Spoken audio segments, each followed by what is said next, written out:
Jinai yra apie bibliotekininkę Uršulę, kuri nutrūkus ilgalaikiams santykiams grįžta į Klaipėdą gyventi, į gimtą miestą. Ir jinai tikisi kažkaip šalia tėvų, šalia sesers, išsilaižyti sužeistos širdies žaizdas, ramiai gyventi savo ir tiesiog būti.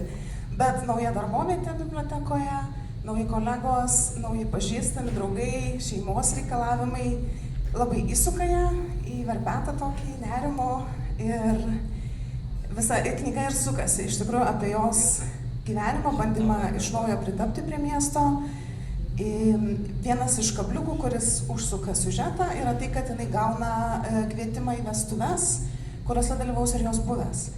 Jau turintis naują merginą, labai greitai susisukęs.